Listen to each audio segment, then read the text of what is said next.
welcome to this discussion here. Now, already before the coronavirus hit us, we already saw pressure on revenue, on margins and erosion, not only for products business, but also for the services on the products. And also many manufacturing companies were already on a journey of a digital transformation and also innovating their services. And now today, the first crisis of COVID is behind us. Not that everything is solved, but the first crisis is behind us. It's also now a good time to take a broader view, more strategic view on what further is ahead of us. What is going to be the lasting impact? What else is going to change in our industries, and how to adapt to that? So then, one of the questions what plays up again is. Are we going to use digital technologies and digital capabilities to improve our current business models and our current operations? Or are we also aiming for creating new customer value and capture part of that value to drive growth? So the central question of this discussion is going to be how to stop the erosion of revenues and margins by advancing our digital services. So it's really a pleasure to have this conversation today with Holger and Rajat, both having an interesting experience and view when it comes to digital services and to innovation. So Holger Peach, he's Vice President of Marketing for Heavy Construction at Hexagon Geosystems. And before that, he was with Caterpillar, heading the business model transformation for services, marketing, and digital. And Rajat Kakkar, Service Executive at IBM, and previously he was heading service of Fujitsu. So, Holger, maybe before we start, can you briefly tell the audience in what kind of business and market are you in? Yeah, I'd love to.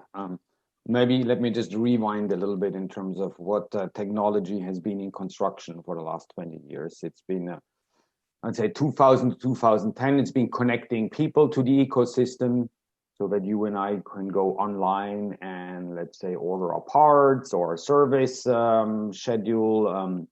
Then the next 10 years have been about connecting objects to the ecosystem. And now we think that next stage is now connecting the rest of the planet. And obviously that means you're not going to connect a river or a tree or a forest. What it basically means from a technology point of view, you now need to allow these objects to see their environment, to see the trees, to see the river, to place them in a geospatial kind of data field. And that data now you can use, for autonomy, to check in construction in terms of, do I build the road where I'm supposed to? So this gives birth to a variety of sensors, softwares, and data areas. That is what Hexagon does. And obviously for us, the question now is, as we go out there, are we going to be hardware business? Are we going to be a software business? Are we going to be a data business? Are we going to be a service business enabled by data, hardware, and software? So this is a very interesting discussion, I think, for us as well, and I'm glad to share some of my thoughts on the topic. So, excellent. Thank you, Jan. Thanks for having me. Thank you, Holger. And Rajat, maybe you can also share your business, in what market you are. Absolutely. I think Holger's business sounds absolutely exciting and so forth, where to build the streets and so forth. And I was listening to the news this morning, actually, and it seems that most of the government will be investing in infrastructure. So I think this is an absolute, interesting area that's going to be going forward. So I'm currently, as I stated, I'm working in IBM since approximately 1 year. And we are primarily doing services in the area for data centers, in the area for the systems that our customers have, whether it's in workplace or so. And those are the kind of services that we're providing on. And in effect, the way you can think about it is our policy is really not just to think about how do I provide, as Holger so eloquently put it, connecting the people and then connecting the devices or objects, the objective is we talk about shift left, and here effectively you need to start now thinking about how do you bring in technologies? IBM has a wonderful technology like with Watson. There's other AI tools that are out there as well. So the goal is, you have the data. How can you start utilizing that data in order to get into predictive, in order to get into preventative, in order to even implement things like robotic processes to get some of those, value added for the future? How do you make that happen? And those are the kind of things I believe also are going to be driving the world and the future of services if the companies are playing it in right. So, prior to we were having some discussions, we discussed about the different stages that the customers are at, and looking forward to have this conversation with both of you today. Excellent. So thank you very much. As an introduction on the topic, maybe it's good to stand still for a while. What is actually the difference between the two types of innovation? The two types is, let's say, the sustaining innovation, so improving your current business, and versus creating new customer value and capturing new customer value. So in your view and experience, Rajat, what is the key difference between the two? Well, let's look at it this way. If you have a traditional business model, that traditional business model, from a cost perspective, or let's say the customer price perspective, is degrading, right? So whether you provide a data center engineer for, let's say 100, 150, 200 euros an hour, or whether you provide them for 50, 100, whatever the amount would be, the costs, the prices are going down. And effectively, we also see in the market that the customers are heavily focusing on reducing their costs, improving the cash flows. And so all of these things are kind of coming into play. Therefore, we, from a services standpoint, have to think about how do we bring new value to the customers. From one side, of course, you can think about how do I do my operational excellence? How do I improve my operations, right? So you get into, for example, predictive maintenances, or you get into preventative maintenances. But in most of the industries, predictive and preventative maintenances potentially have some revenue attached to them or some possibility of revenue attached to them. But in the majority of the cases, it's more going in the area of operational excellence for delivery, which doesn't necessarily always means that you're going to be able to improve your revenue stream. And so here we need to now start thinking about the digital services which are now available. How do you bring those around and make sure that you can, in quintessence, ensure that that the customer is getting a value and he's willing, or he or she is willing to then pay for that as well, right? And this is now becoming the more and more interesting element for the companies. Maybe you can add to that, Holger. So digital capabilities is not only for, let's say, your delivery capabilities. It's probably also about the way you sell and you market your services or your products. So that is shifting as well. So it's not only in terms of remote, predictive, and move to the left. Any views on that? No, I do, and I think this is a very strategic question that a company should have some thought before they invest in their technologies, in their capabilities, in their marketing. Is really okay. How do I create value for my shareholders as a result of it? And one model is the typical. Okay, I'm going to create new types of services. So I have my traditional widget, that for 100 years, I sold my widget, the customer disappears behind the curtain and might come back ever so often for a repair or a part or to replace the widget. Now there's no more curtain, right? The widgets are connected. I can see what happens with the widget. I can see what the customer does with the widget. The widget tells me. And so, yes, that opens the door to kind of engage in new types of value creation where I can consult the customer and say, hey, the way you operate this widget is not sustainably in terms of, your operations could be cleaner or they could be safer. And so that information now I can turn into new types of value creation. But I can also go and analyze this data and say, well, Now the widget tends to have issues after 2,500 hours. So maybe I need to use this information to design my widget differently. Or I know that widget typically after 16 days of operation in freezing temperatures requires a new widget fixer. And so 16 days before, I can kind of put that thing in a box and ship it to the customer because I know it's going to happen. And so those are two different ways of creating value in terms of, one, I help a customer achieve his or her goal. The other one is I deliver on my commitment to provide the widget with the lowest owning and operating cost. So we have, like, innovation on one side, I create new types of value, or I improve my existing operations in terms of better design, better logistics, better supply chains. Yeah. And the question is it both or is it one or the other? But I think they're both valid strategies. You just need to have a little bit of an idea which one you want before you start.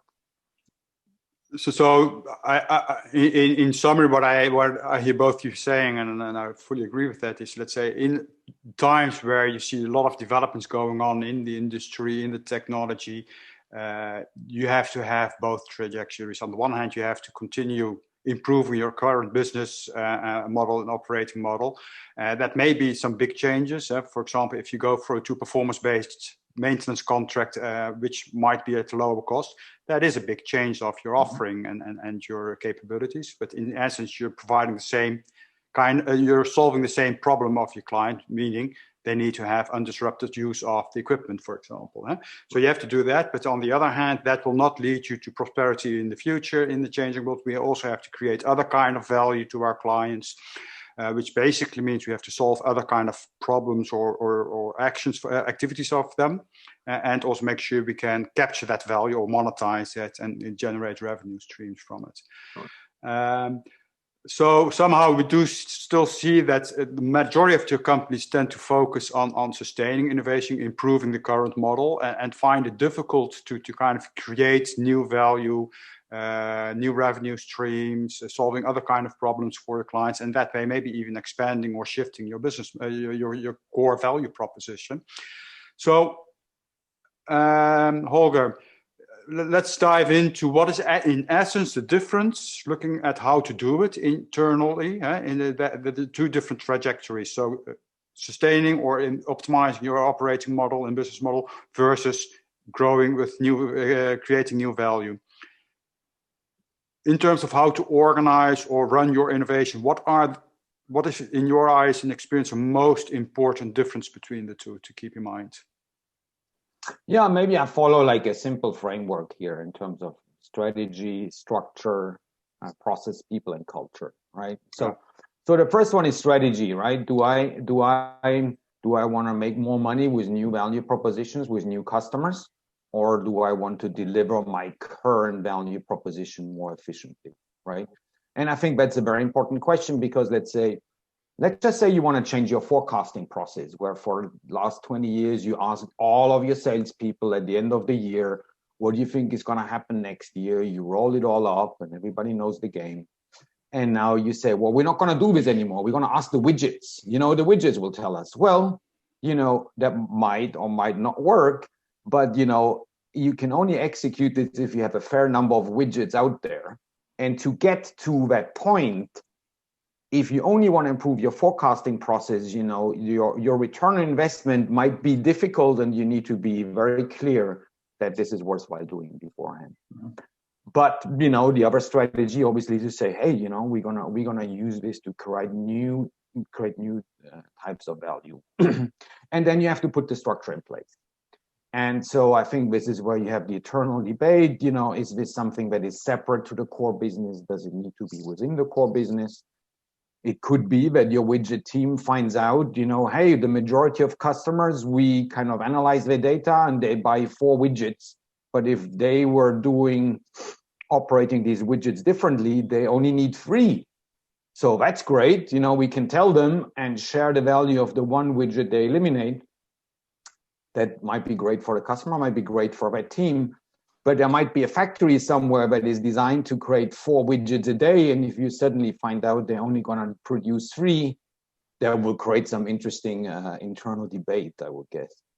So you have that structure part. Sometimes you need to protect that unit. And then, yeah, you obviously have processes. You know, you need to rethink how you innovate. A lot of manufacturing companies have great processes on how to do technical innovation, but not necessarily business innovation or service innovation. So where do they find that expertise? And then you got to find the right people. Is it your internal people? Is it external people? Is it you know, the nice idea we have about these Silicon Valley kids, you know, that run around in t-shirts, or we want folks like Rajat, you know, nicely dressed. And so these are kind of, you know, things you need to have some sort of a framework. You should think through all of these steps very cautiously, I think, from the start. So let me just augment to what Holger has stated, and I'll put it on let's say, the people topic, because this is something that we see currently happening in the industry. We see many of the CEOs, you know, shedding people within the organizations. The traditional model, if you think about, has always been I reduce my headcount by 10%, or I reduce my cost or my OPEX by 10% or 15% or 20%. And then I take a portion of that and I reinvest into the new technologies. Where I see currently the best-in-class companies in the current level of time, right? Because in the future it will change with, or it will evolve as well. Where I currently see it as a 50-50 mix. So you need to start focusing on creating a separate division or a separate entity, which is then bringing together approximately. I would say about 50% of the existing. So if you have 100 people that you want to set it up this organization with, bring in approximately 50 people from the existing organization into this new structure, into this new organization, and bring in 50%, as Holger stated, the Silicon Valley types or the younger crowds, or the mindset is a little bit different, you know. So not the digital dinosaurs, but already somebody who has evolved. And this way you can bring in the existing company DNA, the existing company know-how and knowledge, and infuse that into the new thinking and you know, how to drive this business. So that's the current mix that I see from the customers, from the organizations where we help out with our customers. And I think this is currently, in the current stage of time, is a good mix to have it. But don't say I reduced 10%, because this is something that usually gets lost within the organizations. In order to move forward, you know, really treat this as a new operation, new organization, new structure, and a 50-50 mix is what I would focus on. Yeah. And Rajat, you made me think of one thing now also, Jan, is, you know, the best services get co-created with customers, right? So simple example, your haircut. Holger, just 1 second. You mean co-created? Yeah. You mean developed in co-creation with your clients? That's what you're mentioning, huh? I mean, not just develop. I also mean services get consumed and produced at the same time. Continue. Yes. And so for example, you go to the hairdresser and you don't properly communicate what sort of a haircut you want, you know, you end up like this, you know, because it's co-created and you don't really know what you get till you actually have gone through that process of producing the service, which is very different, right, from a product that I can look at before I buy it. And so that co-creation, co-development, co-definition, collaboration with customers is very, very, very, very important. And so that customer intimacy is something that very traditional businesses lose, you know. At the end, you're like the third generation of customers and the third generation of managers. And you just, you know, you develop your way of dividing what's mine, what's yours, and recreating that joint vision of what do we actually try to achieve in the end? What does our customer need? That is a capability, I think, that is needs to be redeveloped in a lot of organizations, both on the customer side as well as on let's say, supplier side. Yeah. And I think just adding to what you're saying, Holger, the way you need to start thinking about from a customer standpoint, from a people standpoint, when you're doing the co-creation, companies should not be ashamed of reaching out, because we are living in an age of collaboration, right? And a lot of, I see customers still out there who say, I'll take a teeny tiny bit of an idea and I'll try to work on it and develop everything myself, right? And I really also recommend to the companies, please don't be ashamed of going out and looking for collaboration partners, maybe even in the same field or same areas or so, because a lot of the companies out there already have this as their core competence, right? And a lot of the companies are already far beyond where the companies might be able to deliver. So instead of focusing on, let's say, I will, optimize one teeny tiny bit of operational element over here, look at the ecosystem, look at the platforms you're working with. Don't be afraid in order to seek out a partner that you're going to collaborate together with. That's where your co-creation I think can be the most successful. And focus on creating a structure and organization which is partly inside, partly outside. That is the secret to success. And happy to also connect later with anybody. Ping me on LinkedIn or via Jan or the event organization, and then can discuss it. And I think I really like this idea that you're discussing, and I think articulates it well about co-creation, but seek out collaboration partners as well. If I may add to that, because I couldn't agree more with what you both are saying, that let's say if you start looking for new kind of value for your customers and generate new revenue streams from it, it often requires, let's say, new business logic about what your business is, what your clients are, and what the industry is. So the further that is away from your current business, the more you will be quite vulnerable, because your current organization is actually all focused and geared around protecting risks and defending that business.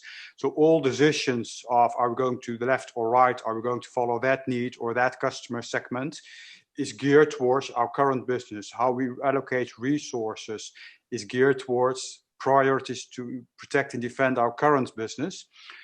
So there you see often that there is no safe place for the new ventures and new innovations. And that requires that notion that is a delicate thing, that you have to take some other ways of approaching that and other kind of decisions. Also taking that, for example, even if it's very different kind of business, taking it in this kind of separate entity and have that more kind of entrepreneurial team, and don't let the board be part of decision making. Are we going left or right? That is their decisions then. And you need several of those kind of ventures, because the chance that one is going to be successful is not that big. So you need several of those kind of initiatives. So how are you going to organize that? And then I think one of the key things manufacturers have to develop is that capability of driving business innovation. That is where all these ideas are going to float on. If you have that capability, then the ideas will flourish. If you don't have the capabilities, all the ideas will fail. So wrapping up, I think it's far too short, but maybe we should organize another discussion session to elaborate on the topics we've been talking about, also about the co-creation. Maybe we can all conclude with, let's say, one bullet style kind of recommendation or takeaway for the audience. Rajat, maybe you can start. Sure. I think there's a lot of topics we have covered today with regards to the topic of digitalization, and bringing it now to concrete points. Again, as stated, focus on creating a new organization or new structure, new division, new department, however you want to call that, right? Don't focus on, I reduce 10% and then I do that. Create a new organization, the right mix, which I currently see is 50-50 from existing and here. And don't be afraid to look for co-creation partners, collaboration partners that are out there that are already subject matter experts in a certain field, because this is something that will enable really for making the things go significantly faster. And again, as stated, There's a lot of talent that's out there. Please focus on your regional talents, focus on global talents that are currently going to be enabling you to bring your processes and your service elements to a success. Digitalization is here. It's going to move forward, and you need to make sure that is ingrained and embedded into your organization at people level processes. Maybe Holger, you summarize that out. I really like that what you stated over here. Thank you so much. Thank you, Rajat. And Holger, what would be your main recommendation takeaway for the audience? So, first of all, thank you, Rajat. Look, I think, as what my experience has been, as you kind of go out and say, look, I want to change scope of what I've always been, I was as an organization. The two areas I think where you need to make a very, very careful decisions and investment is domain expertise. How much do I actually understand about the customer's domain? As in, I know everything about the quarter-inch drill, but what do I need these holes for? So domain expertise is very important. And the other one is your ability and willingness to manage risks. Because as you get into more of these outcome, customer-based, co-created value propositions, there is risk and return that comes with that. And the risk part needs to be carefully assessed. If I may add, one final thing is make it a priority and an urgency around escaping from business as usual. That's hard, so that requires attention. So make that a priority, and that starts by building a shared concern around the need of that. Escape from business as usual as well. So, gentlemen, thank you very much for your time. Very excellent conversations. I hope the participants or the audience got some good takeaways they can action on in the next few months, preparing their plans for the next year. Thank you very much, and back to you, Jonathan. Take care. Thank you. Thank you very much.